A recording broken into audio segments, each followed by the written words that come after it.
In this video, I'm going to show you how to knit the seed stitch. This is one of my favorite stitches for adding texture to pieces in knitting, and it's actually quite simple to do as it only involves a knit and purl stitch. This stitch can be cast on with either an even or odd number of stitches. I'm going to show you both ways as the sequence of stitches in each row is slightly different. The first way I'm going to show you is casting on an odd number of stitches. This ensures that you begin and end each row with a knit stitch, and when you flip your work over, you will also begin with a knit stitch. So to start, I'm just going to knit the first stitch, and then my sequence after that is to purl one, followed by a knit one. So I'm just going to continue to do that until I get to the end of the row. Purl one, knit one. Purl one, knit one.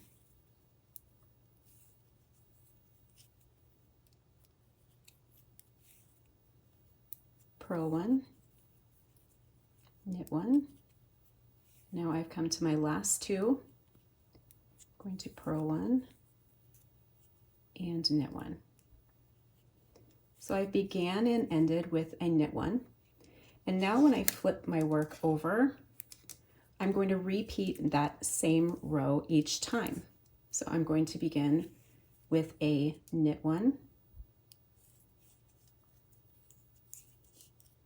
and then I'm going to repeat purl one, knit one to the end of the row.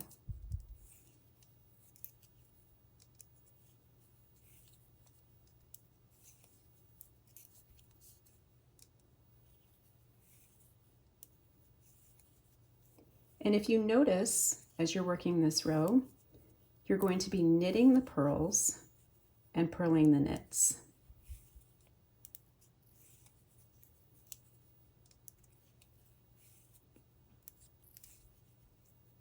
So purl one, knit one.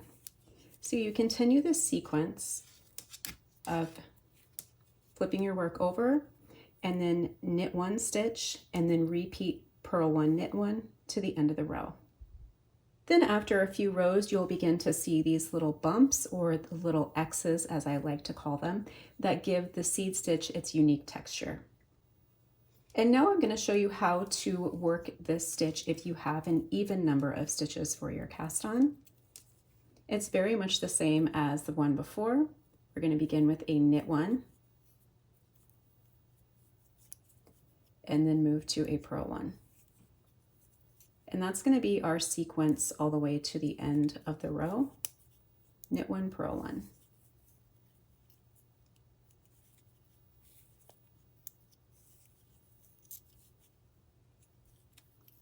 Knit one, purl one.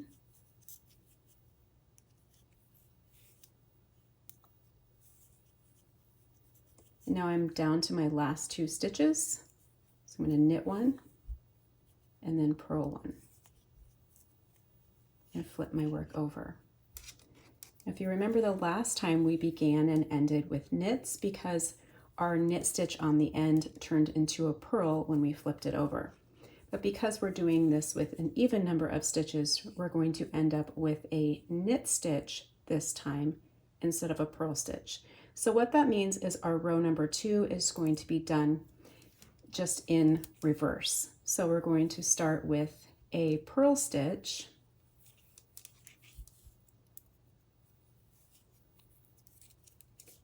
and then a knit stitch. So row number 2, purl one, knit one, all the way across.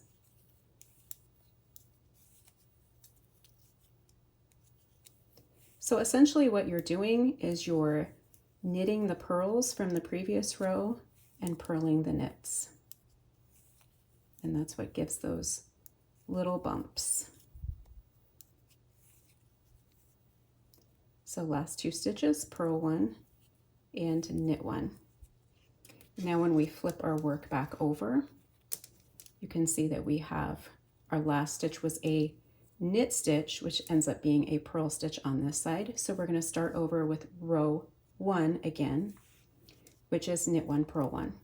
So you'll repeat row 1 and row 2, row 1 being knit 1, purl 1, and row 2 being purl 1, knit 1. You just continue to repeat those last 2 rows until you reach the desired size of your project. If you're working an even number of stitches, this may happen to you where you set your project down and walk away from it and come back later to pick it up and you can't remember if you were on a row 1 or a row 2. So here's a way to identify those stitches. If you're familiar with knits and purls, you'll know that purls have these little bumps that are kind of like a horizontal bump right underneath the actual stitch, and the knit stitches create these little V's. So if you go back to the beginning of your row, you're going to see this stitch right here is a knit stitch and this stitch right here is a purl stitch. So since this is a purl stitch and I'm on the side of my work that I need to begin, I know that I need to knit that stitch. So essentially, like I said before, you're just knitting the purls and purling the knits. So if you ever set your work down and you wondered where you left off, that's a great way to be able to figure that out. Thank you for watching. If you've enjoyed this video, please be sure to give it a thumbs up. Let me know in the comments what kind of project you would use the seed stitch on, and be sure to subscribe to my channel for more knitting tutorials.